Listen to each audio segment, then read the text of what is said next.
I think of Bitcoin as like that shining city in cyberspace where billions of people will eventually want to live, right? Instead of moving from Europe to America or moving from the old world to the new world or whatever, we're moving from the planet to cyberspace. We can't move to outer space yet. I can't get a billion people off the planet and settle on a better Earth, but I can move a billion people to cyberspace. Bitcoin is property in cyberspace. Well, Bitcoin's the best performing asset for the past decade, and it's 100x better than gold, and it's 10x better than equity portfolios. So the volatility is the price you pay for the performance that you get. And oftentimes the best investment idea isn't the most comfortable investment idea.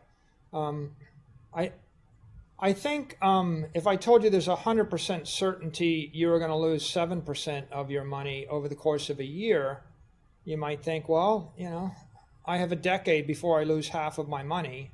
I have time to think about it. That's the status quo when monetary inflation is 7%. If I told you there's a 100% probability that you're going to lose 20% of your money over the next year and half of your money over the next 3 years, well, I mean, you might think you need to move faster. Well, what if I told you you're going to lose all your money? What if I told you the currency is going to collapse to zero in 3 months, which is kind of what it did in Zimbabwe and Venezuela? Or what if I told you we're going to have 95% inflation? I think the unofficial inflation rate in Argentina is like 85% this year. What if I told you we're going to have hyperinflation? Everything will be twice as expensive next year. Now, how long would you wait before you took a risk? If I really want to, get you to jump out of the pot, right, I could just make it simple. Next Tuesday, I'm seizing all your money. Or you can spend it between now and next Tuesday, right?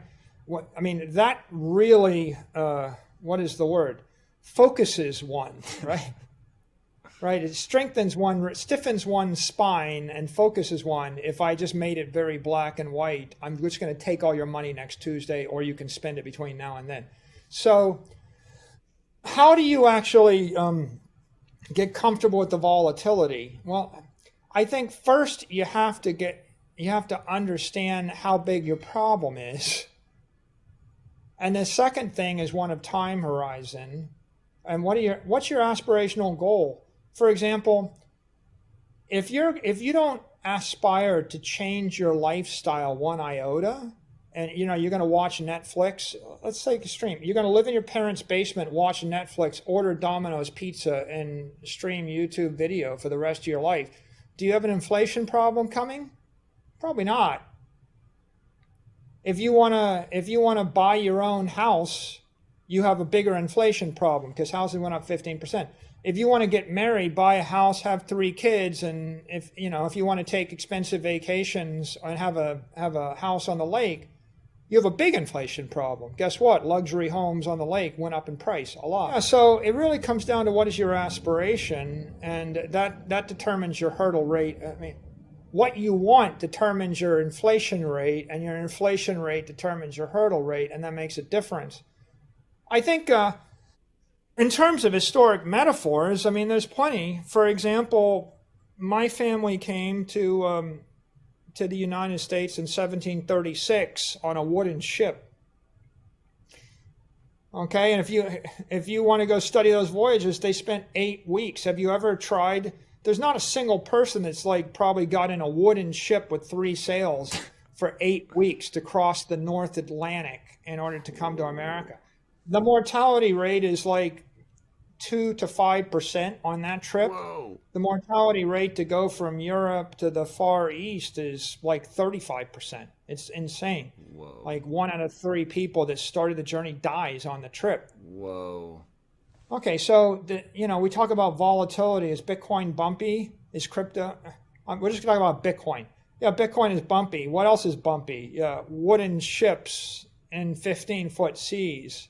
If you want the definition of a rocky ride, the rocky ride was leaving Europe, right? So why did the people come from Europe? They came for property rights and civil rights, right? They either couldn't exercise their religion or there was no hope for them. All the property was owned by someone else. And, property rights matter. A lot of people don't realize this. They think that they think that property rights are a nice to have. Property rights are a nice to have the same way that fat on your frame or insulin are nice to have. If I strip away your insulin, you're a type 1 diabetic. You can't form fat. If you can't form fat, you can eat all day long and you're going to starve to death. It's not a nice to have to store energy over time. Fat is an organic energy battery, and property is a social energy battery. So being able to store property means I can go 3 months without a job and not starve and live a life. There is no hope for a civil life without property. So, people went from Europe to the US for property. When they got to the East Coast, they went west. It's in the American ethos. Was there a bumpy ride taking a wagon train over the Rocky Mountains? You ever fly over the Rocky Mountains and look down? Before they had the railroad and before they had the highways, and then you ask, how did people actually cover the turf? It's like, yes, it was a bumpy ride. There was volatility along the way. I think the risk and the discomfort today of owning Bitcoin is a heck of a lot less than the risk and the discomfort of getting in a ship or getting on a horse or, getting in a wagon or walking, right? Or settling and doing what you need to in order to secure your civil rights and your property rights and your freedom. But there is an analogy. The only way you make the volatility go away is you make the opportunity go away. The reason you went west was because people weren't living there and you wanted thousands of acres to yourself to live a better life, right? And when you got there, you found that there was no one that had come before you to clear the thing, and build a house for you and give you running water and hand the keys to you and do your bidding. Because, you were going to a new place. That was where the opportunity was. So I think it's very quintessential to the American spirit or the entrepreneurial spirit or just the human spirit. What about immigrants? A nation made of immigrants. People went from a country where they had nothing to a country where they could have something. That's the story that you see over and over again. Is there volatility? Is there a risk? Yeah, always, right? Is there opportunity? Yeah. When do you leave? Look, the rich first sons of the nobles in Europe didn't come. Yeah, it was the poor, disenfranchised, the people that didn't have a choice that came. Right? The Protestants left Catholic countries. The Catholics left Protestant countries. The poor left every country. Those who were, hoping for a better life came. And, if you're sitting wealthy with lots and lots of stuff and a comfortable lifestyle and a comfortable portfolio, you might not see the same impetus, right? You wouldn't have the same inspiration to do something.